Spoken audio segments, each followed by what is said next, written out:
Welcome everybody, my name is Doragon and this is going to be a new series on the channel called Review Catch Up.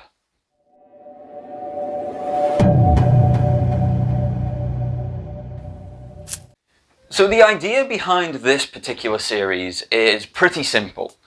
I'm an individual running this channel, filming, scripting, editing, the whole shebang.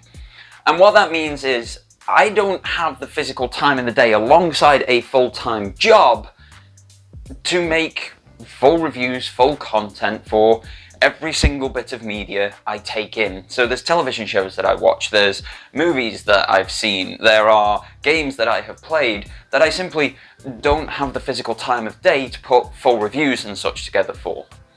But something like this gives me the opportunity to give you guys my thoughts on them, let you know whether they are worth your time and money or not, and quickly edit something together.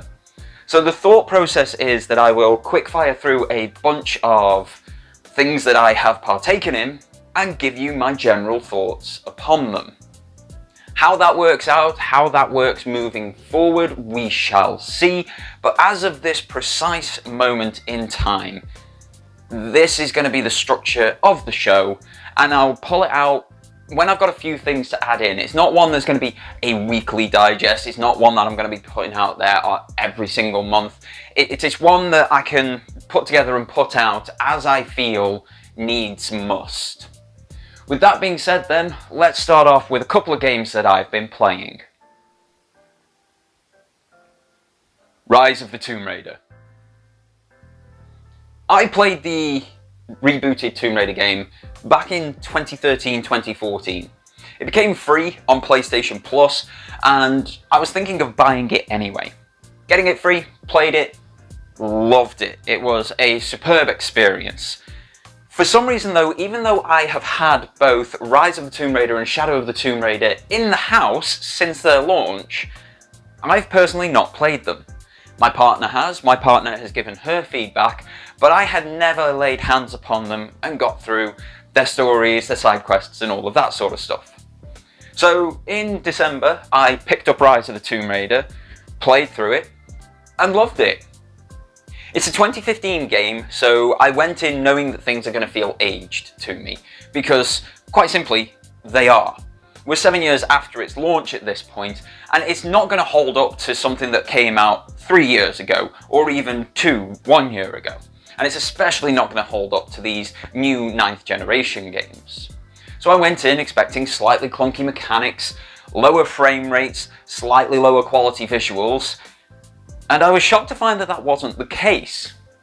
Rise of the Tomb Raider can run at 60 frames per second. It can run a checkerboard 2K at those 60 frames per second. So it looks pretty good and it's really smooth. It is a bit clunky in terms of mechanics, but it's pretty par for course for much else that was on the market in 2015. Obviously those that stood at the absolute top of things, it's not comparing to those, but it's a perfectly serviceable mechanical game. The story, however, is superb Tomb Raider storytelling. It allows Lara to grow from that naive fool who was out with us in the starting reboot game, and she's starting to grow towards the Tomb Raider that we know from the original series. Brilliant evolution of character, brilliant acting, brilliant writing. It was so heartfelt, so lovely. I have my qualms with it, it's glitchy as hell, there's bugs left, right and centre, I've fallen through the map, I've done other sorts of weird and wonderful things like get stuck in a wall and what have you, but overall, a lovely, wonderful and fun experience. Nowadays you can pick up Rise of the Tomb Raider very cheaply, or if you're lucky you picked it up as one of the free games from the Epic Games Store around Christmas time.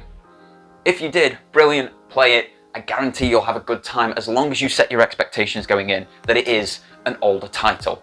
Otherwise, if you can pick it up for around the £10 to £20 mark, or whatever that translates to in your local currency, well worth that amount of money for the amount of fun that you will get from it. Shadow of the Tomb Raider. As I said, I've been playing both of them, and Shadow Shadow's a different kettle of fish. Shadow of the Tomb Raider came out in 2018. To put this in perspective, two other games that came out that year are Marvel's Spider-Man and God of War. Two games that look, play and excel now in 2022, 4 years later. Shadow of the Tomb Raider, however, doesn't. It feels very similar to Rise of the Tomb Raider. Playing the two games back to back, that feels great. But if you were playing these at different release times when they actually launched, everything around Shadow grew. Tonally, the game is very different to what came before as well. Yes, this era of Lara Croft has been a much darker affair than we have seen in the PlayStation 1 titles, PlayStation 2 titles, and so on and so forth. But Shadow just feels off. Human sacrifices, crawling over bodies, squeamish disgust for the sake of, not to further the story. The killing off and not killing off of characters, none of it makes any sense. There seems to be a lack of cohesion throughout it. Mechanically, it is better than Rise, which you would hope with 3 years additional development on this engine and these mechanics, but something feels off about Shadow of the Tomb Raider. I can't explain what, but something feels off the entire way through. And the conclusion, it happens, but it's not satisfying. The whole tagline of this game was, "Become the Tomb Raider." And I don't feel like I'm there at the end of it. I would recommend playing it if you can pick it up for free or dirt cheap under the £10 mark, but that's pushing it. It's probably one that you should watch a playthrough of rather than make a playthrough of. Superman and Lois Season 1. Okay, television for you now. I've struggled to watch television shows through the pandemic.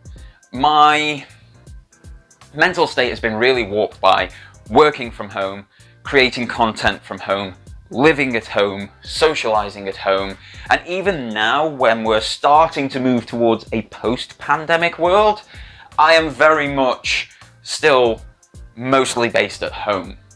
So my mental state has not been great for sitting down and watching entire seasons of shows. But Superman and Lois captivated me.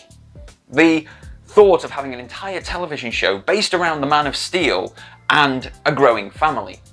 We're currently seeing that in the comics with Jonathan Kent taking over as Superman whilst Clark Kent is off-world, and being a bit of an icon for the LGBTQ community. Brilliant. So I was interested to see how the showmakers translated that into the Arrowverse and a CW show. Airing on BBC One over here in the UK, I've adored it. It honours the sort of core concepts of what Superman is, whilst making this Earth's version of Superman his own thing. It's very grounded, unlike many of the other CW superhero shows. Yes, you've got a man who can fly, who can lift a nuclear submarine above his head from so many fathoms down. It's obviously got that fantastical element, but it's very grounded. A lot of the issues facing these characters are real-life issues that you or I would face, and I love that. I think they've balanced it exceptionally well, the showrunners, the writers, the directors, everybody involved with this has done a brilliant job. They have made Lois just as important as Superman Clark Kent within this show. They are dual protagonists, and they've even made their children incredibly important. It's a story about family, it's a story about learning your place in the world and life, and it's executed superbly. There are moments of cringeworthiness, especially with like your high school drama and what have you with the children, but they're real. They're cringiness that we've all had to go through, and I think it's great that they put it in there and did things huge justice. The Witcher Season 2. Okay, this is going to be contentious. I loved The Witcher Season 2. Now, I have read the novels. I read the novels. I've not read all of them just yet. I'm 4 or 5 books in at the moment. So yes, anybody who is complaining about the way certain characters have been treated in Season 2, I completely understand your problems. But by that same token, they're treated differently in the games than they are in the books. So we should be taking this the way that I had to separate the MCU from Marvel Comics, or the DC Entertainment Universe from DC Comics. What we know from the novels of the Witcher series won't always translate onto the screen. The second book in the Witcher series is all from Geralt's perspective, and a lot of it is introspective. A lot of it that we're reading and hearing about is his thoughts. That's difficult to put on screen. You could have an internal monologue voiceover, like say with JD and Scrubs, but how far can you push that for an entire season? Especially when he's sitting and watching Ciri for a good portion of that second book. I like what the team did with Season 2 of The Witcher. Yes, I have some issues with the way they treated certain characters, especially with how important those particular characters are to the character of Ciri and Geralt. But there's nothing to stop them coming back in flashbacks in Season 3. So I want to see more before I say it's a bad choice for the show. What we got though, with the characters that we had, with the lore that we have in that particular show, I loved it. It honoured what we'd had before, it advanced these characters somewhat, and was quite powerful in its own way. It separated itself from the books and the games that we've all known previously, and made itself something of its own to stand on its own 2 feet. I really enjoyed Season 2 of The Witcher, and I really hope that the writing, directing, development team don't take these criticisms too harshly and continue to push forward, doing their own thing. Spider-Man No Way Home. Okay, if you like the MCU Spider-Man, you're probably not going to like my thoughts on this movie. I don't like the MCU Spider-Man. There's many reasons for that, but the biggest one is Spider-Man's meant to be a working class hero. His enemies and bad guys have always been corporate greed and control. It doesn't matter whether it's Norman Osborn at the front of that, whether it's Dr. Octavius, whether it's J. Jonah Jameson, whether it's Matt Gargan, whether it's Black Cat. It's always been corporate greed and control that have been the bad guys, because they are the biggest bad guy to a lot of the working class people. The MCU version of Spider-Man, his bad guys have been working class people. Vulture was a working class man whose job was stolen, taken away from him by Tony Stark, and he was forced via desperation into the criminal enterprise that he ended up in. Mysterio, same thing. Tony Stark fired him, just shut down a division, and again through desperation was forced into a criminalistic life. It wasn't as bad as Vulture's initially, but hey, it gets there. The good guys in the MCU have always been put out there as these massive corporations, as these rich billionaires. And as we're seeing in the real world, not really the case. There's a few examples where, you know, corporations and corporate greed, even with Disney, aren't a positive thing. So I don't like that corporation washing of the Spider-Man character within the MCU. That very much continues with No Way Home. He takes on Tony Stark's empire, he gets all of the stuff, even though his identity has been released to the world. And going into spoilers now, so if you don't want to know, if you haven't watched the movie yet, skip to the next chapter. Last warning, if you don't want to know anything more about Spider-Man No Way Home and big spoilers about things like who's in it and the story and the ending and such, skip ahead now. All the additional characters feel like fan service because they didn't have a story. The fact that we've got Charlie Cox's Daredevil, love the fact that we will get Charlie Cox back as Daredevil and Matt Murdock. Superb. As long as they keep the same showrunners, script writers, actors and everything from the original Netflix show. But he's there as fan service. He bears nothing on the story other than he pops up for one scene to tell Peter that he's not going to get screwed for the whole Stark Industries thing. Tobey Maguire and Andrew Garfield do make appearances, and honestly, when those two are on screen and you don't have Tom Holland's Spider-Man there, this movie is excellent. But that's because those two actors are excellent, and they were purposely written as they used to be written. They brought the screenwrites and directors back on from those eras, from those franchises, to make sure that they stayed honest and true. And considering I loved both of them, and I do honestly think that Andrew Garfield is the best live-action Spider-Man, that was superb. But Tom Holland's Spider-Man, he may as well not have been there for much of it. He doesn't do much in this movie, and when he does do things, he undermines the character of Spider-Man. The worst bit of it for me is right at the ending, where he's versing Norman Osborn, Green Goblin, and he literally goes to kill him. Like, he is sound of mind, he is not controlled or anything. He is grieving, yes, but we've seen him grieve before and not go to kill people. This is a legitimate MCU Peter Parker choice to kill a man. Spider-Man doesn't kill. In any universe except for one, Spider-Man doesn't kill. And that undermined everything that had come before. As much as Tom Holland's Spider-Man doesn't do much in this movie, he wasn't the bad guy until that moment. So bad, he caused Tobey Maguire's Spider-Man to get stabbed. Because he had to jump in to stop Tom Holland's Spider-Man murdering Norman Osborn, Green Goblin. I hate that.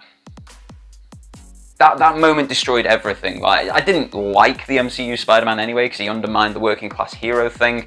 But becoming a killer there, and becoming a willing killer in Endgame with activate kill mode against the Thanos legions, when in the comics, against a literal race known as the Mindless, who don't have minds of their own, who have no semblance of self, he won't kill them. They don't get the character of Spider-Man in the MCU, and for a lifelong Spider-Man fan, that is my problem with it. But the fact that he was willing to murder,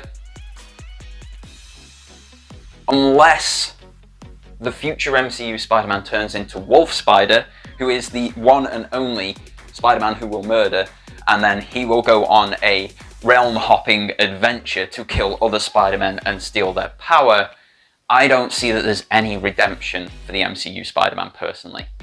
But that's my thoughts. You may like it, and if you do, power to you. Pokémon Brilliant Diamond and Shining Pearl.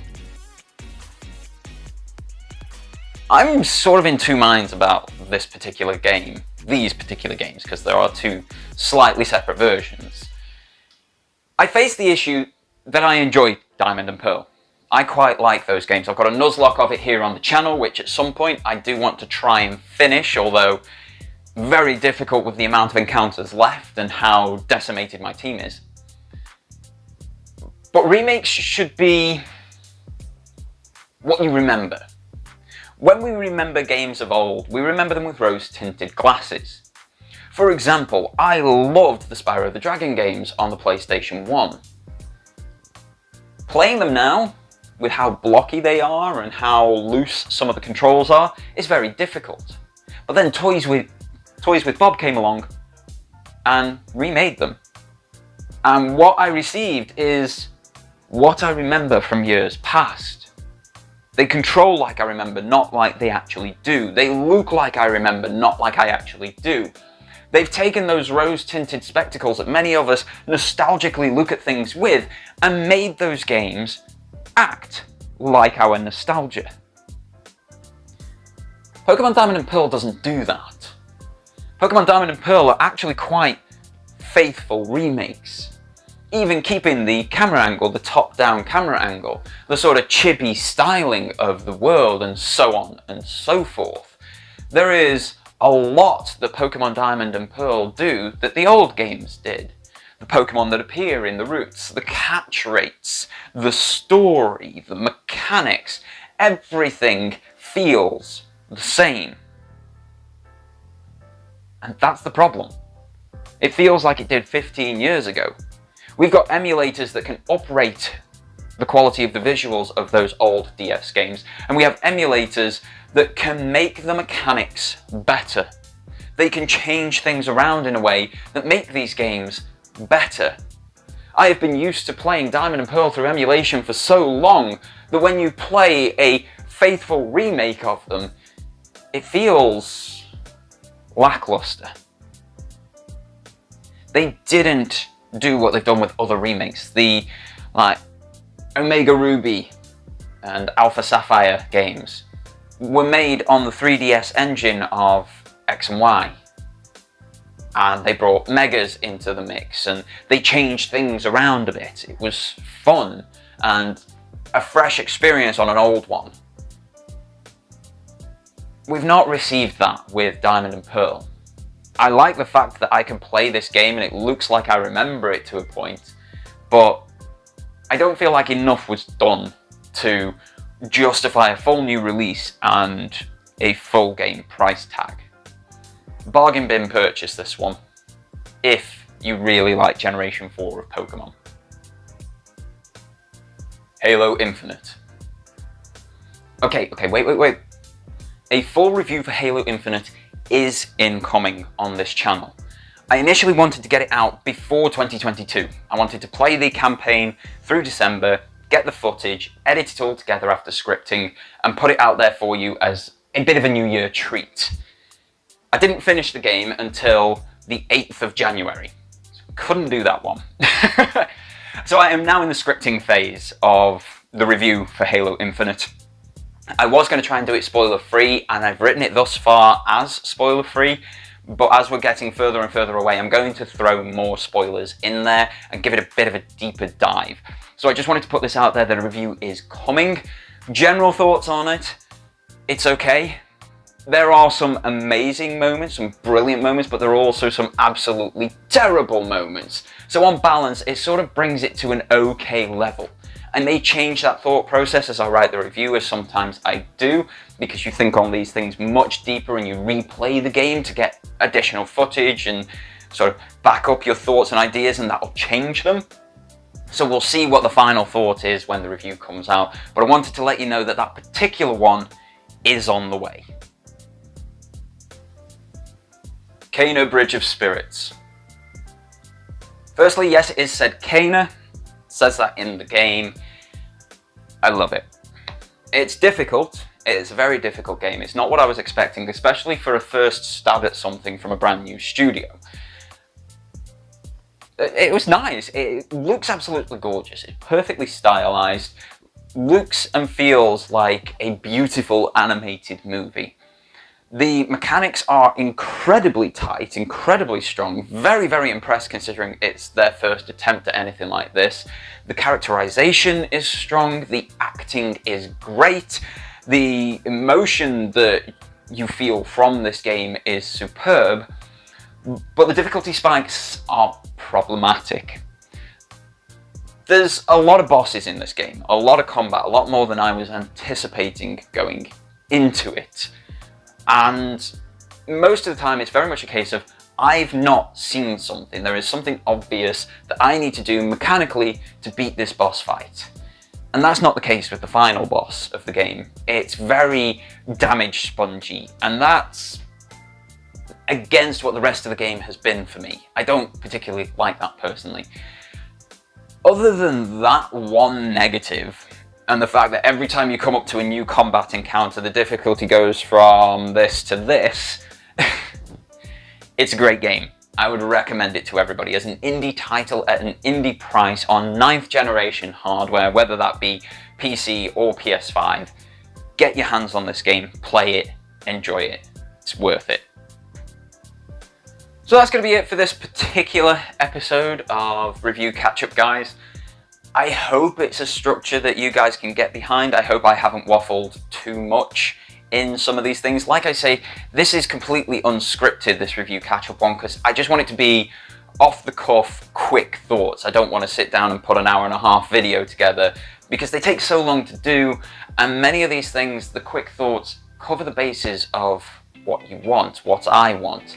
So I've put this together. I hope that you've enjoyed it. I would like to thank you all very much for tuning in. Please do not forget to do the usual YouTube stuff, so you can hit that like button, the subscribe, and the bell next to it for notifications of when new content goes live. There's links in the description box below to things like my Twitch channel and social media accounts. Comment down below your thoughts on some of these things. I imagine The Witcher and Spider-Man I'm going to get a lot of disagreement with there, but that's brilliant. That's what these things are for. Everybody is different, everybody has different likes and dislikes, and I'd love to hear your thoughts on some of the things that I've mentioned in this particular video. Otherwise, guys, my name is Doragon. This has been the first episode of Review Catch Up, and until next time, have yourselves an absolutely fantastic day, and take care.